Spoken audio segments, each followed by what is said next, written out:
আসসালামু আলাইকুম রহমতুল্লাহি ওবারাকাতুহু।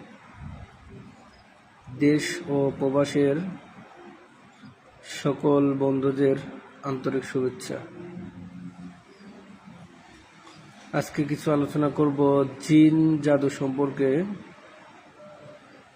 ইদানিং আমাদের কাছে অনেক রোগী আসছে, বিশেষ করে যারা বিদেশে থাকে, যারা বিবাহ করে গেছেন তাদের ক্ষেত্রে কিছু রোগী আসতেছে। কিছু পুরুষ বা মহিলা। আমার কাছে একটা রোগী আসছিলেন মালয়েশিয়ার, তিনি ছিলেন, বাড়ি হচ্ছে টাঙ্গাইল। তার যে সমস্যাগুলো হয়েছিল জিনের সমস্যা,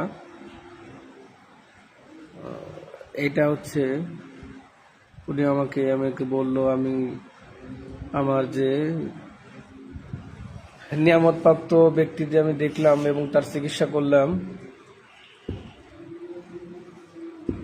যে জিন বাড়িতে যে তার স্ত্রী রেখে গেছে, স্ত্রীর রূপ ধরে ওই ভাই মালয়েশিয়া ছিলেন, তার কাছে প্রতি রাতে তার স্ত্রীর রূপ ধরে জিনগুলো যেত, অর্থাৎ মহিলা জিনগুলো, এবং তার সাথে শারীরিক সম্পর্ক করত।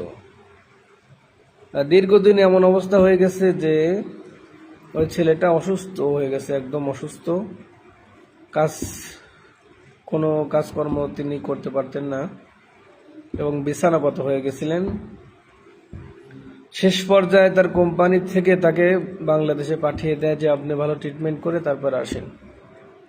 তিনি বাংলাদেশে আসার পরে অনেক ডাক্তারি ট্রিটমেন্ট করছেন, কোনো রোগ ধরতে পারে না।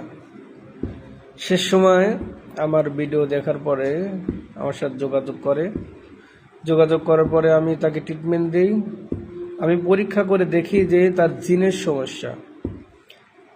এই জিনের সমস্যা কি কারণে হলো, আমি আমার নিয়ামতপ্রাপ্ত ব্যক্তিদের দেখলাম যে ওই ছেলেটা তার বিয়ের আগে একটা মেয়ের সাথে সম্পর্ক ছিল, কিন্তু সম্পর্ক করছে দীর্ঘদিনের, তারপরে ওই মেয়েকে বিবাহ করেনি, অন্য আরেকজনকে বিয়ে করেছিল। তো ওই মেয়েটা ওই ছেলেকে না পাওয়ার কারণে সে কোনো একজন তান্ত্রিক কবিরাজের মাধ্যমে জিন চালান করে এই অবস্থা করছে। শুধু তার ক্ষেত্রেই নয়, তার স্ত্রীর ক্ষেত্রে একই কাজ করছে, যে তার স্বামীর কাছে স্ত্রীর রূপ ধরে পাঠিয়েছে ওইখানে, এবং স্ত্রীর কাছে স্বামীর রূপ ধরে স্ত্রীর কাছে পাঠাইছে। তাদের সাথে শারীরিক সম্পর্ক প্রতি রাতে